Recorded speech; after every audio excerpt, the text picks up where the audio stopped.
Verwandtschaftsbande 1. In einem Hadith in Jami at-Tirmidhi Nummer 1979 wies der heilige Prophet Muhammad, Friede und Segen seien auf ihm, darauf hin, dass die Aufrechterhaltung der Verwandtschaftsbande zu mehr Wohlstand und Leben führt. Es ist die Pflicht der Muslime, die Verwandtschaftsbande aufrechtzuerhalten, da es eine schwere Sünde ist, sie zu trennen. Wer die Verwandtschaftsbande aus weltlichen Gründen trennt, wird von der Gnade Allahs des Erhabenen ausgeschlossen, heißt es in einem Hadith in Sahih Muslim Nummer 6518. Tatsächlich ist dies eine so schwere Sünde, dass ein Hadith in Jami at-Tirmidhi Nummer 1909 warnt, dass eine Person, die die Verwandtschaftsbande aus weltlichen Gründen trennt, nicht ins Paradies kommt. Die Aufrechterhaltung der Verwandtschaftsbande beinhaltet die Erfüllung der Rechte der eigenen Verwandten gemäß den Lehren des Islam, um Allah, den Erhabenen, zu erfreuen. Sie sollten jederzeit das Wohlwollen Allahs des Erhabenen suchen und nicht das Wohlwollen ihrer Verwandten, da dies dazu verleitet, Kompromisse bei den Lehren des Islam einzugehen. Man darf von seinen Verwandten keine Dankbarkeit erwarten oder verlangen, wenn man seine Rechte erfüllt, da dies ihre Unaufrichtigkeit beweisen würde. Ein Muslim muss freundlich und sanft das Gute gebieten und das Böse verbieten. Und wenn ein Verwandter seine Sünden nicht bereut, sollte ein Muslim die Verbindung zu ihm nicht abbrechen, auch nicht aus religiösen Gründen. Stattdessen sollte er ihm weiterhin bei nützlichen Dingen helfen, da diese freundliche Tat ihn zu aufrichtiger Reue inspirieren kann. Wenn er sich dagegen von ihm abwendet, kann er sich dadurch noch weiter von der rechten Rechtleitung entfernen. Die im Haupthadith erwähnte Vermögenssteigerung könnte bedeuten, dass Allah, der Erhabene, ihnen mehr finanzielle Möglichkeiten bietet, was zu einer Steigerung ihres rechtmäßigen Vermögens führt. Noch wichtiger ist, dass es bedeuten könnte, dass Allah, der Erhabene, den Reichtum eines Muslims mit solcher Gnade segnet, dass er seine Bedürfnisse und die Bedürfnisse seiner Angehörigen erfüllt und ihm Seelenfrieden und Körper gibt, was in Wirklichkeit wahrer Reichtum ist. Derjenige, der die Verwandtschaftsbande kappt, wird diese Gnade verlieren, was dazu führen wird, dass er sich unzufrieden fühlt, unabhängig davon, wie viel Reichtum er erlangt. Und es wird immer so aussehen, als ob sein Reichtum nicht ausreicht, um seine Bedürfnisse und die Bedürfnisse seiner Angehörigen zu decken. Die im Haupthadith erwähnte Verlängerung des Lebens bezieht sich darauf, dass einem zeitlich so viel Gnade gewährt wird, dass man alle Pflichten gegenüber Allah, dem Erhabenen, wie die obligatorischen Gebete und den Menschen erfüllen kann, während man gleichzeitig noch Zeit findet, die erlaubten Freuden dieser Welt ohne Maßlosigkeit, Extravaganz oder Verschwendung zu genießen. Wer jedoch die Verwandtschaftsbande kappt, wird diese Gnade verlieren, und so wird es, egal wie wenig Pflichten er hat, nie so aussehen, als ob er genug Zeit hätte, sie alle zu erfüllen und die erlaubten Freuden dieser Welt in Maßen zu genießen. Stattdessen wird er den Tag damit verbringen, sich mit einem Problem nach dem anderen zu befassen, ohne Ruhe oder Seelenfrieden zu finden. Verwandtschaftsbande 2. In einem Hadith, der in Jami at-Tirmidhi Nummer 2612 zu finden ist, wies der heilige Prophet Muhammad, Friede und Segen seien auf ihm, darauf hin, dass derjenige, der vollkommenen Glauben besitzt, sich am besten verhält und seiner Familie gegenüber am freundlichsten ist. Leider haben sich manche die schlechte Angewohnheit zugelegt, Nichtverwandte freundlich zu behandeln, während sie ihre eigene Familie schlecht behandeln. Sie verhalten sich so, weil sie nicht verstehen, wie wichtig es ist, die eigene Familie freundlich zu behandeln, und weil sie ihre Familie nicht wertschätzen. Ein Muslim wird nie Erfolg haben, bis er beide Aspekte des Glaubens erfüllt.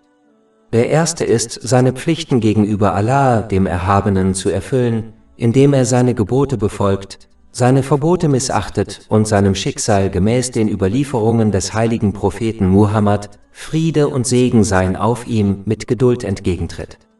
Dadurch wird sichergestellt, dass sie alle Segnungen, die ihnen gewährt wurden, auf eine Weise nutzen, die Allah, dem Erhabenen, gefällt. Zweitens gilt es, die Rechte der Menschen zu wahren, wozu auch gehört, sie freundlich zu behandeln. Niemand hat mehr Recht auf diese freundliche Behandlung als die eigene Familie. Ein Muslim muss seiner Familie in allen guten Angelegenheiten helfen und sie gemäß den Lehren des Islam auf sanfte Weise vor schlechten Dingen und Praktiken warnen. Sie sollten sie nicht blind in schlechten Angelegenheiten unterstützen, nur weil sie ihre Verwandten sind, noch sollten sie ihnen in guten Angelegenheiten nicht helfen, weil sie ihnen gegenüber böse Gefühle hegen, da dies den Lehren des Islam widerspricht. Kapitel 5 Al-Ma'idah, Vers 2. Und helft in Rechtschaffenheit und Frömmigkeit, aber helft nicht in Sünde und Aggression. Die beste Art, andere anzuleiten, besteht in der Verwendung praktischer Beispiele, wie es auch die Tradition des heiligen Propheten Muhammad, Friede und Segen seien auf ihm, vorsieht. Dies ist weitaus wirkungsvoller als bloße verbale Anleitung. Man muss lernen, welche Rechte einem zustehen und welche Rechte man anderen, insbesondere seinen Verwandten, zusteht, um sicherzustellen, dass man sie erfüllt. Ein Muslim muss immer daran denken, dass Allah, der Erhabene, jeden Menschen fragen wird, ob er die Rechte anderer erfüllt hat. Er wird sie nicht fragen, ob die Menschen ihre Rechte erfüllt haben. Daher muss man sich Gedanken darüber machen, worüber man befragt wird, nämlich über die Rechte anderer, und sich daher bemühen, diese gemäß den Lehren des Islam zu erfüllen. Schließlich sollte man in allen Angelegenheiten generell Sanftmut an den Tag legen, insbesondere im Umgang mit der eigenen Familie. Selbst wenn die Person Sünden begeht, sollte sie auf sanfte Weise gewarnt werden und dennoch in guten Angelegenheiten unterstützt werden, da diese Freundlichkeit sie eher dazu bringt, Allah, dem Erhabenen, zu gehorchen, als sie hart zu behandeln. Verwandtschaftsbande 3.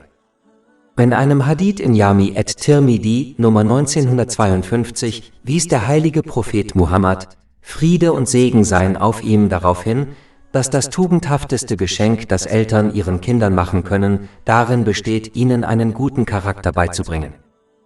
Dieser Hadith erinnert Muslime daran, sich mehr um den Glauben ihrer Verwandten, wie etwa ihrer Kinder, zu kümmern, als um den Erwerb und die Weitergabe von Reichtum und Besitz an sie. Es ist wichtig zu verstehen, dass weltliche Hinterlassenschaften kommen und gehen. Wie viele reiche und mächtige Menschen haben riesige Imperien aufgebaut, nur um sie kurz nach ihrem Tod wieder zu zerreißen und zu vergessen.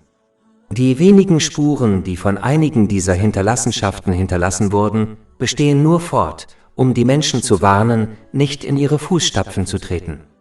Ein Beispiel ist das große Reich des Pharaos. Leider sind viele Muslime so sehr damit beschäftigt, ihren Kindern beizubringen, wie man ein Reich aufbaut und viel Reichtum und Besitz erwirbt, dass sie es vernachlässigen, ihnen den aufrichtigen Gehorsam gegenüber Allah, dem Erhabenen, beizubringen, der das Befolgen seiner Gebote, das Vermeiden seiner Verbote und das geduldige Ertragen des Schicksals gemäß den Überlieferungen des heiligen Propheten Muhammad, Friede und Segen seien auf ihm, beinhaltet. Dazu gehört auch gutes Benehmen gegenüber Allah, dem Erhabenen und der Schöpfung. Ein Muslim sollte sich nicht täuschen lassen und glauben, er hätte noch genügend Zeit, seinen Kindern gute Manieren beizubringen, denn der Zeitpunkt ihres Todes ist unbekannt und sie ereilen die Menschen oft unerwartet. Darüber hinaus ist es äußerst schwierig, Kindern gute Manieren beizubringen, wenn sie älter werden und in ihren Gewohnheiten festgefahren sind. Wenn man es versäumt, seinem Kind gute Manieren beizubringen, wird es für es in beiden Welten nur zu einer Stressquelle. Die beste Art, wie Eltern ihren Kindern gute Manieren beibringen können, besteht darin, mit gutem Beispiel voranzugehen. Sie müssen die Lehren des Islam lernen und danach handeln und ein praktisches Vorbild für ihr Kind sein. Heute ist der Tag, an dem ein Muslim wirklich darüber nachdenken sollte, welches Geschenk er seinen Kindern und Verwandten machen möchte. Auf diese Weise sendet ein Muslim Gutes ins Jenseits, hinterlässt aber auch Gutes, so wie ein rechtschaffenes Kind, das für seine verstorbenen Eltern betet, ihnen zugutekommt. Dies wurde in einem Hadith bestätigt, der in Jami at-Tirmidhi Nummer 1376 zu finden ist. Es ist zu hoffen, dass derjenige, der auf diese Weise von Gutem umgeben ist, von Allah, dem Erhabenen, vergeben wird.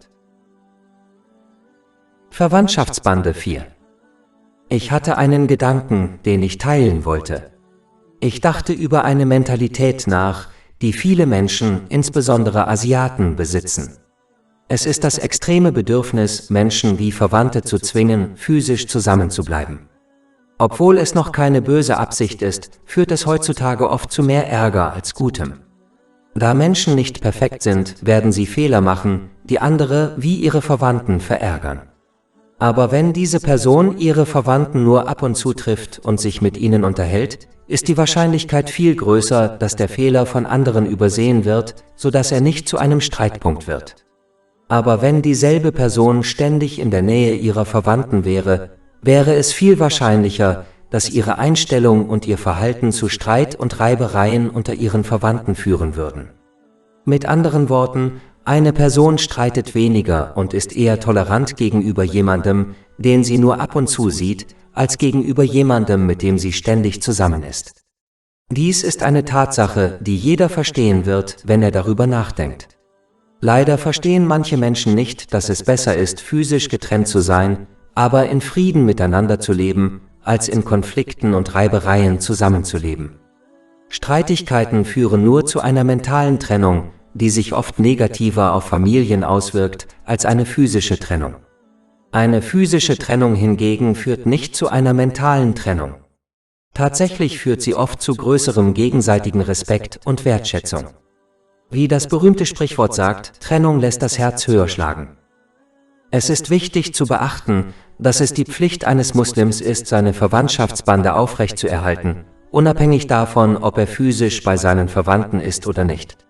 Diese Diskussion bedeutet jedoch, dass Muslime nicht glauben sollten, dass eine gewisse physische Trennung zwischen Menschen eine schlechte Sache ist. Tatsächlich kann sie dazu beitragen, die Bindungen zwischen ihnen zu stärken. Verwandtschaftsbande 5. Ich hatte einen Gedanken, den ich teilen wollte. Ich dachte über ein Problem nach, das die meisten muslimischen Familien betrifft. Im Laufe der Zeit werden sie auseinandergerissen und verlieren die starke Bindung, die sie einst zueinander hatten. Dafür gibt es viele Ursachen, aber eine der Hauptursachen ist das Fundament, auf dem ihre Verbindung durch ihre Eltern und Verwandten aufgebaut wurde. Es ist allgemein bekannt, dass ein Gebäude, dessen Fundament schwach ist, mit der Zeit entweder beschädigt wird oder sogar einstürzt. Ebenso werden die Bindungen zwischen Menschen, wenn das Fundament nicht richtig ist, irgendwann schwächer oder zerbrechen sogar. Als der heilige Prophet Muhammad, Friede und Segen seien auf ihm, die Gefährten, möge Allah mit ihnen zufrieden sein, zusammenbrachte, knüpfte er die Bindungen zwischen ihnen um Allahs des Erhabenen willen. Die meisten Muslime von heute hingegen bringen Menschen aus Gründen der Stammeszugehörigkeit, Brüderlichkeit und um vor anderen Familien anzugeben zusammen.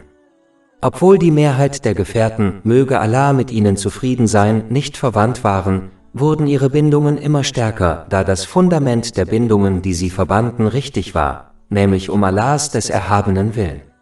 Während viele Muslime heutzutage durch Blutsverwandtschaft miteinander verwandt sind, kam es im Laufe der Zeit dennoch zu einer Trennung, da die Grundlage ihrer Bindungen auf Falschheit, nämlich Stammesdenken und dergleichen beruhte.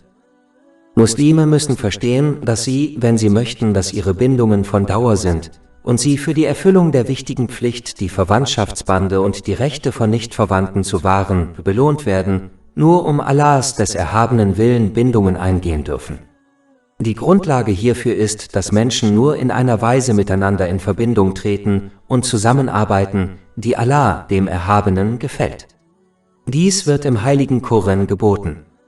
Kapitel 5 Al-Ma'idah, Vers 2. Und helft in Rechtschaffenheit und Frömmigkeit, aber helft nicht in Sünde und Aggression. Verwandtschaftsbande 6. Ich habe vor einiger Zeit eine Nachrichtendokumentation gesehen, die ich kurz besprechen wollte. Sie berichtete über den Anstieg des Drogenhandels und der Banden, insbesondere unter muslimischen Jugendlichen. In den meisten Fällen sind die Eltern die Ersten, die Verantwortung übernehmen und dies verhindern müssen.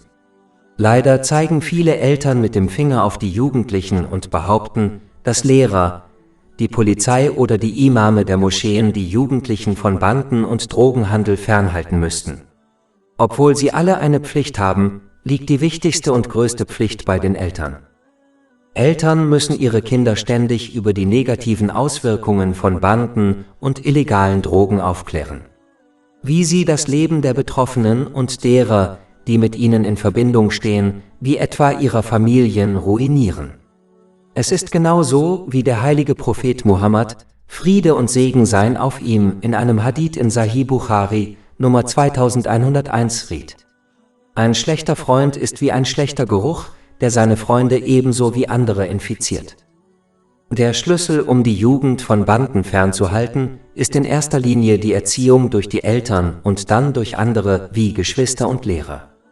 Eltern müssen den Aufenthaltsort ihrer Kinder auf sanfte Weise befragen. Sie müssen sich erkundigen, mit wem sie ausgehen, wohin sie gehen und was sie tun. Sie sollten sogar die Freunde ihrer Kinder treffen, um sicherzustellen, dass sie als Gesellschaft geeignet sind. Wenn ihre Kinder teure Dinge besitzen, die die Eltern nicht für sie gekauft haben, müssen sie dies hinterfragen. Wenn Kinder von klein auf diese Weise befragt werden, werden sie sich daran gewöhnen und nicht verärgert sein, wenn sie später in ihrem Leben befragt werden. Dies ist die Pflicht der Eltern, wie der heilige Prophet Muhammad, Friede und Segen seien auf ihm, in einem Hadith in Sunan Abu Dawud, Nummer 2928 anmerkte. Leider glauben manche Eltern, ihre Pflicht bestehe nur darin, Vermögen für ihre Kinder zu erwirtschaften.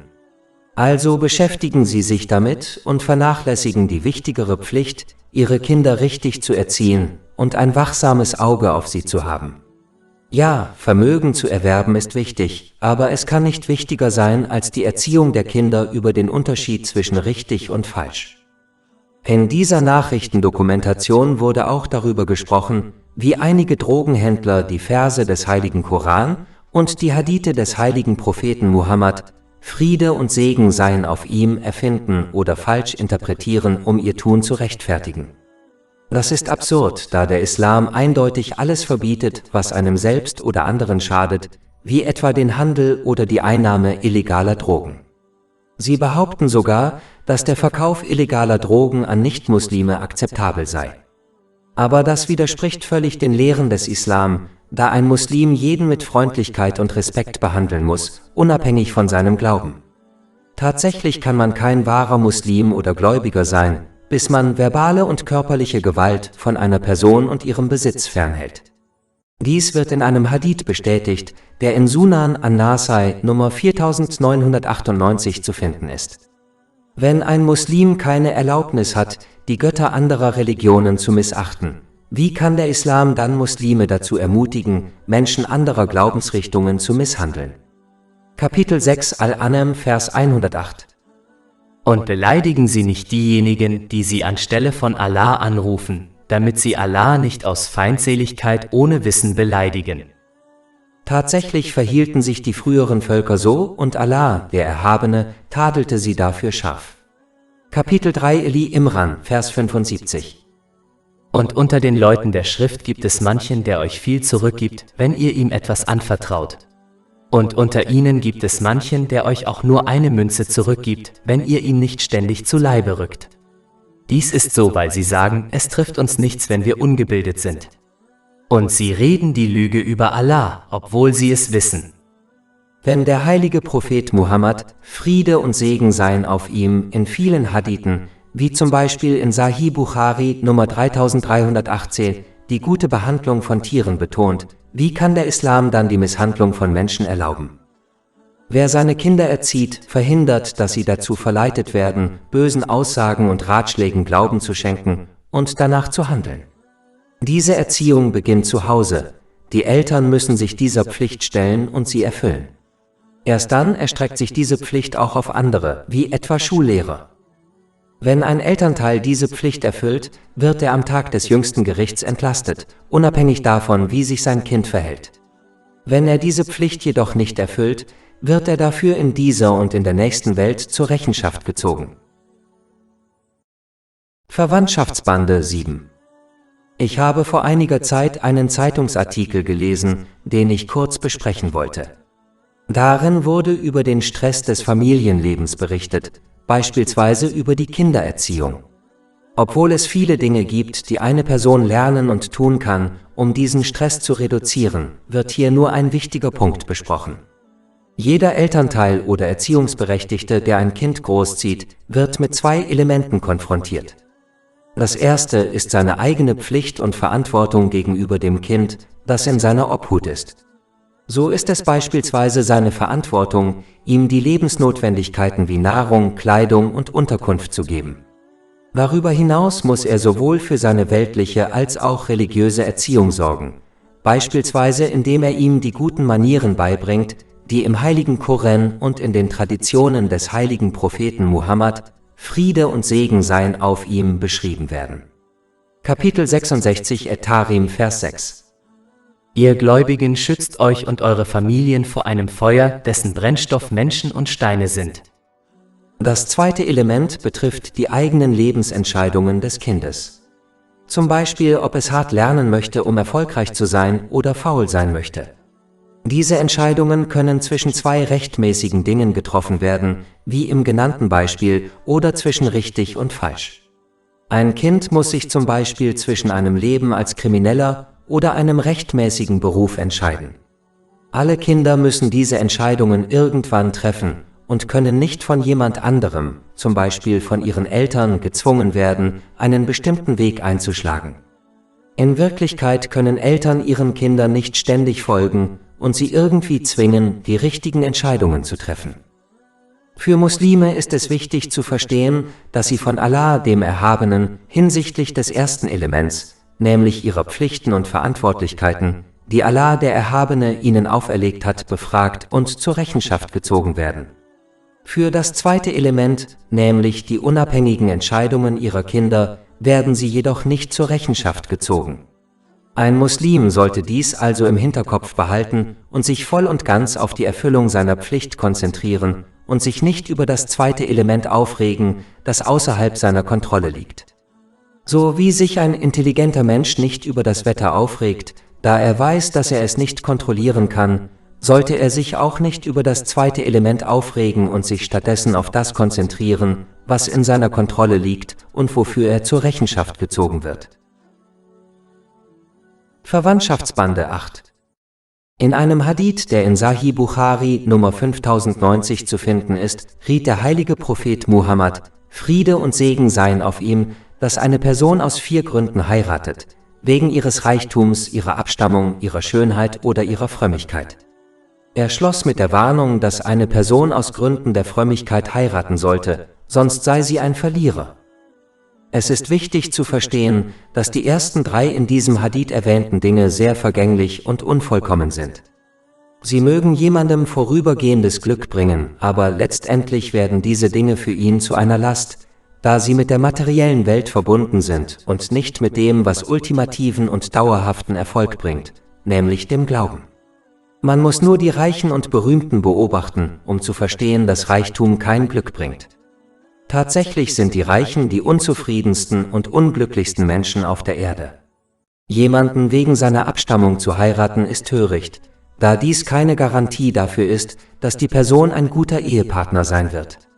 Tatsächlich zerstört eine gescheiterte Ehe die familiäre Bindung, die die beiden Familien vor der Ehe hatten. Nur der Schönheit, also der Liebe wegen zu heiraten, ist nicht klug, da dies ein wankelmütiges Gefühl ist, das sich mit der Zeit und der Stimmung ändert. Wie viele Paare, die angeblich in Liebe ertranken, haben sich am Ende gehasst? Es ist jedoch wichtig zu beachten, dass dieser Hadith nicht bedeutet, dass man einen armen Ehepartner suchen sollte, da es wichtig ist, jemanden zu heiraten, der eine Familie finanziell unterstützen kann. Ebenso wenig bedeutet er, dass man sich nicht zu seinem Ehepartner hingezogen fühlen sollte, da dies ein wichtiger Aspekt einer gesunden Ehe ist. Dieser Hadith bedeutet jedoch, dass diese Dinge nicht der Hauptgrund sein sollten, warum jemand heiratet. Die wichtigste und wichtigste Eigenschaft, nach der ein Muslim bei einem Ehepartner suchen sollte, ist Frömmigkeit. Dies ist der Fall, wenn ein Muslim die Gebote Allahs des Erhabenen befolgt, sich von seinen Verboten fernhält und dem Schicksal gemäß den Überlieferungen des heiligen Propheten Muhammad, Friede und Segen seien auf ihm, mit Geduld entgegentritt. Einfach ausgedrückt, wer Allah, den Erhabenen, fürchtet, wird seinen Ehepartner sowohl in guten als auch in schwierigen Zeiten gut behandeln. Auf der anderen Seite werden diejenigen, die nicht religiös sind, ihren Ehepartner schlecht behandeln, wenn sie verärgert sind. Dies ist einer der Hauptgründe, warum die häusliche Gewalt unter Muslimen in den letzten Jahren zugenommen hat. Und selbst wenn sie mit ihrem Ehepartner zufrieden sind, werden sie aufgrund ihrer Unwissenheit ihre Rechte nicht wahrnehmen. Frömmigkeit hilft jedoch, diese Unwissenheit zu beseitigen. Kapitel 35 Fatir, Vers 28. Nur diejenigen unter seinen Dienern fürchten Allah, die über Wissen verfügen. Und schließlich ist der fromme Mensch immer mehr daran interessiert, die Rechte anderer zu erfüllen, wie zum Beispiel die seines Ehepartners, als daran, dass die Menschen ihre Rechte erfüllen.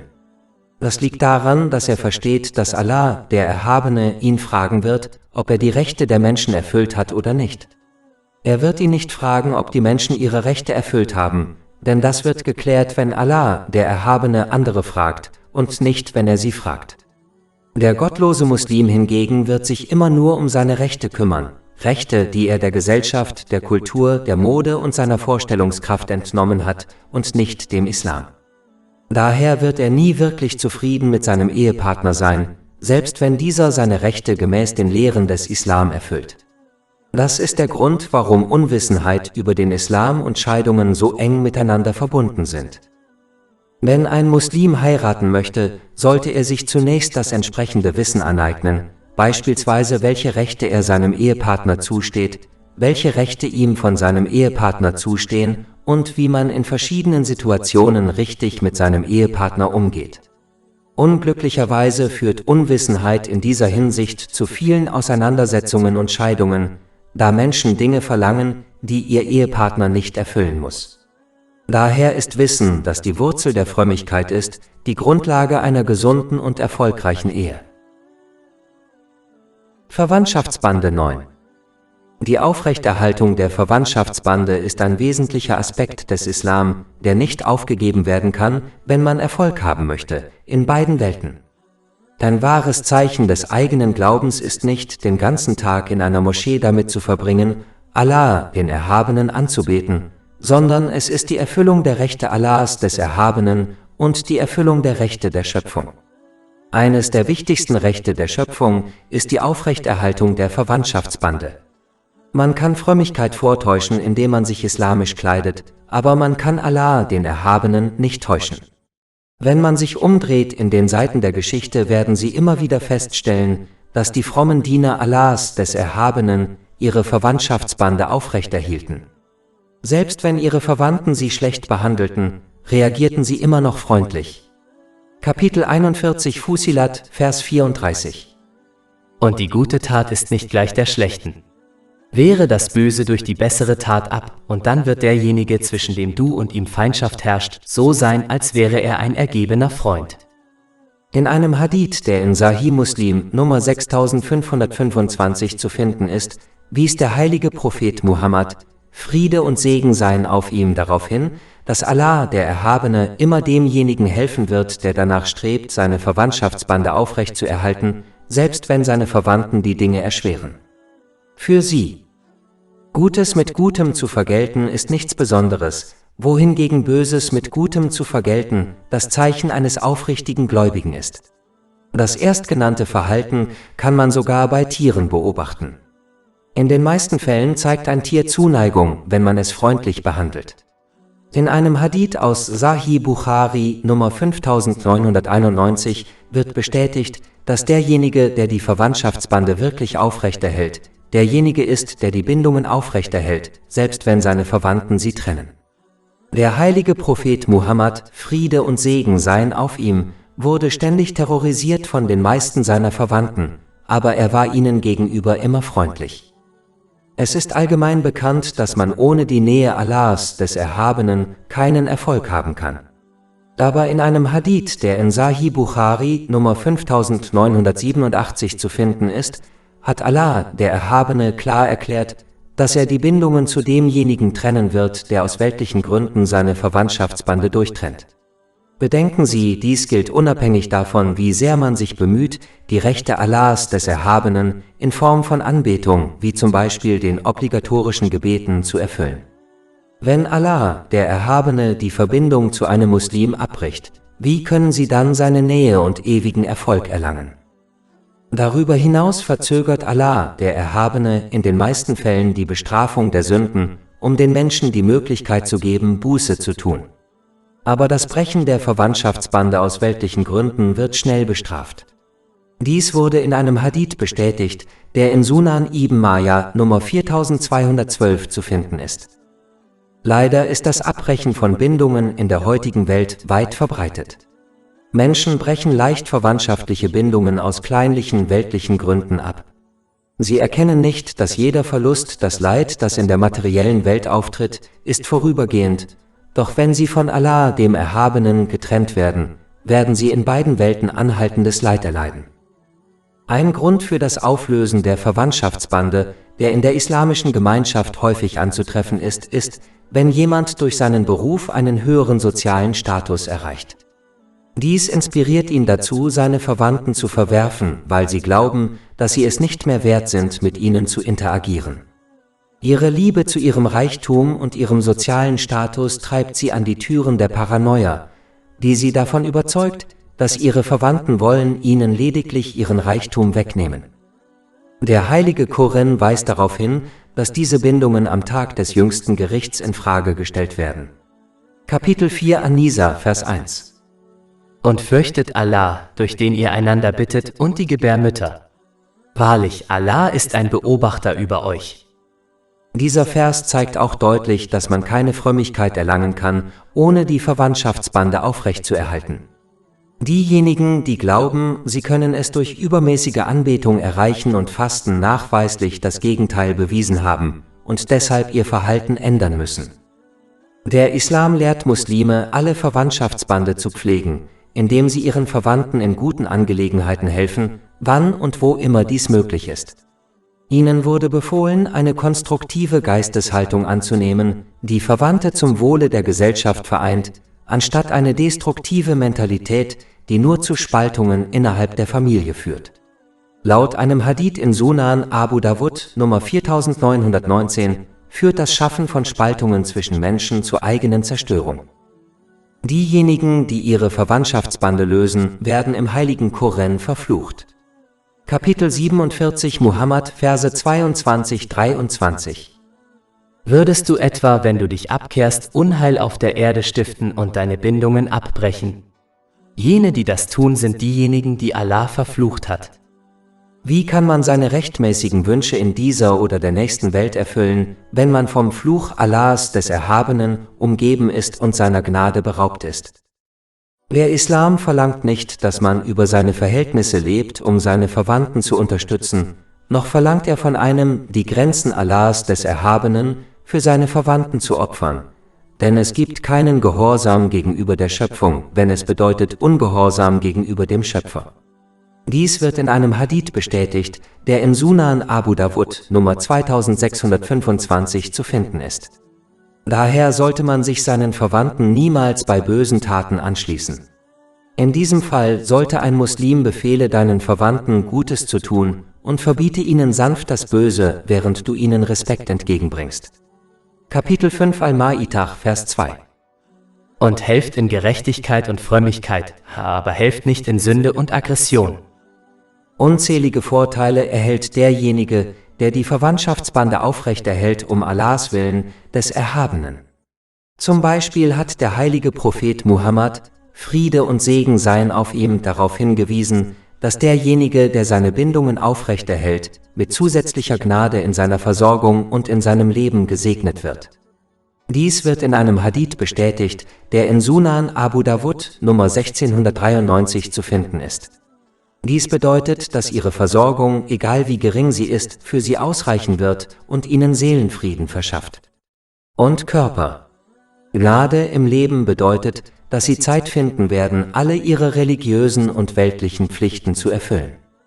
Dies sind zwei Segnungen. Muslime verbringen ihr ganzes Leben und ihren ganzen Reichtum damit zu erlangen, aber viele erkennen nicht, dass Allah, der Erhabene, sie beide bei der Aufrechterhaltung verwandtschaftlicher Bindungen.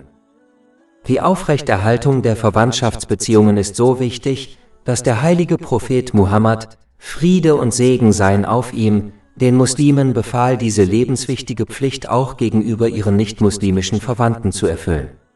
Ein Hadith, der dazu rät, findet sich in Sahih Muslim, Nummer 2324. Eine der Fallen des Teufels besteht darin, dass er darauf abzielt, Zwietracht zwischen Verwandten und innerhalb der Gesellschaft zu sehen, was zu zerrütteten Familien führt. Und soziale Spaltungen.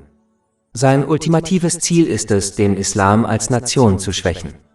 Leider sind einige dafür berüchtigt geworden, Groll zu hegen, der jahrzehntelang anhält und von Generation zu Generation weitergegeben wird. Eine Person kann einen Verwandten jahrzehntelang gut behandeln, aber wegen eines Fehlers und Streits schwört dieser, nie wieder mit ihm zu sprechen. Der heilige Prophet Muhammad, Friede und Segen seien auf ihm, hat in einem Hadith gewarnt.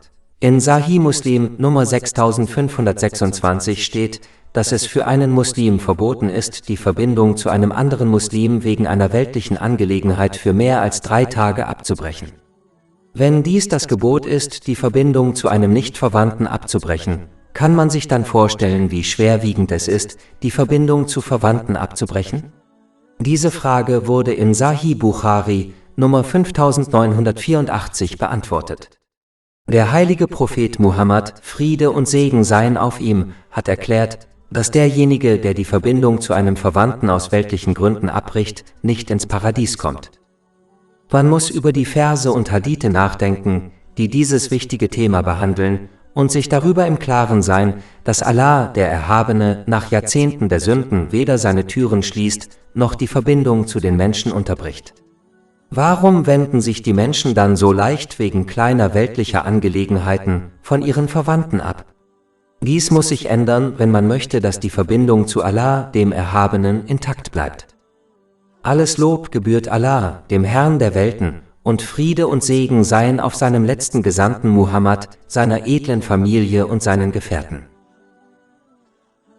Oltre 400 e-book, audiolibri, infografische podcast e-blog gratuiti disponibili sul nostro sito web www.shakepot.com